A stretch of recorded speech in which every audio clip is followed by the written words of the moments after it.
ভেঙে যারা বিএনপি ভেঙে চাঁদাবাজি করে তাদের বিরুদ্ধে আমরা ঐক্যবদ্ধ। ভাই এবং বোনেরা, আজকে আমাদের এই সমাবেশ, এই র্যালির উদ্দেশ্য কি? আমাদের উদ্দেশ্য রয়েছে, আপনারা জানেন তো সবাই, আমরা ঐক্যবদ্ধ আন্দোলন, ঐক্যবদ্ধ নির্বাচন, ঐক্যবদ্ধভাবে আগামী দিনের নির্বাচন করতে চাই। আপনারা কি ঐক্যবদ্ধ না? যদি ঐক্যবদ্ধ থাকেন তাহলে আপনারা হাত তুলে আমাদেরকে দেখান আমরা ঐক্যবদ্ধ ইনশাআল্লাহ। কার বিরুদ্ধে ঐক্যবদ্ধ? যারা এই বিএনপির নাম ভেঙে, যারা বিএনপি ভেঙে চাঁদাবাজি করে তাদের বিরুদ্ধে আমরা ঐক্যবদ্ধ। বন্ধুরা আমার, আমরা এই এলাকার দীর্ঘ প্রায় 40 বছরের অধিকার রাজনীতি করি।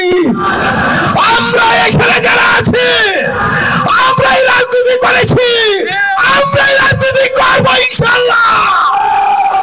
যদি আপনারা এই বড় মানুষ, আপনারা যদি আমাদের পাশে থাকেন, প্রিয় ভাই আমার, আমাদের নেতা, আমাদের নেত্রী, সাবেক 3 বারের প্রধানমন্ত্রী, আমাদের পার্টির মহাসচিব, আমাদের স্ট্যান্ডিং কমিটির নেতৃবৃন্দ, আমরা পরিষ্কার সব জানিয়ে দিয়েছি। আমরা 2-3 দিন আগে আমরা এই 4 জন আমরা গুলশান অফিসে গিয়ে বলেছে আমাদেরকে নির্বাচন দিতে হবে। কোন চাঁদাবাজকে দিতে পারবেন না, কোন অবৈধ লোককে দিতে পারবেন না। যারা বিএনপির নাম ভাঙিয়ে বড় বড় গাড়ি কিনতে চায়, ব্যবসা করতে চায়, তাদেরকে নমিনেশন দেওয়া যাবে না। আমরা তারই সুবাদে আজকে আপনাদেরকে সাথে নিয়ে আমরা আজকে ঐক্যবদ্ধ হয়েছি।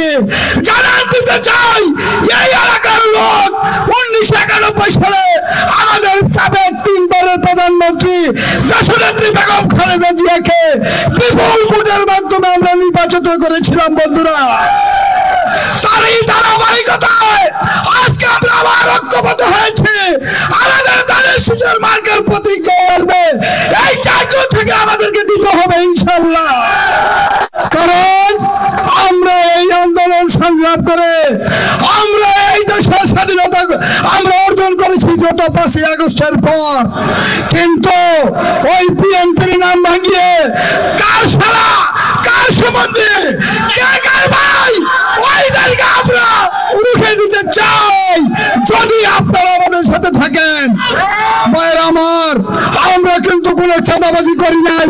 এই যে মার্কেটের আশেপাশে যারা মার্কেটের মালিক, মার্কেটের সভাপতি, সেক্রেটারি, বণিক সমিতির ভাইয়েরা আছেন, আমার বক্তব্য শুনছেন, আপনারা যদি বলতে পারেন যে আমরা এইখানে যারা আমরা উপস্থিত, আমরা কিন্তু কোনো চাঁদাবাজিতে জড়িত হই নাই। যারা এইখানে মারানো চান তাদের লোকজন অনেকে পুলিশ গ্রেফতার করেছে, ডিবি গ্রেফতার করেছে, আইন শৃঙ্খলা বাহিনী গ্রেফতার করেছে এবং বহিষ্কৃত অবস্থায় এখনো বহাল তবিয়তে বহিষ্কার তাদের বিরুদ্ধে রয়েছে। আমরা সেই ভাইদের, সেই লোকদেরকে নিয়ে, পচা মানুষদেরকে নিয়ে বিএনপি করা যায় না, বিএনপি হতে পারে না। বিএনপি করে কেন? যারা সমাজের ভালো মানুষ, যারা বিএনপি করে কেন?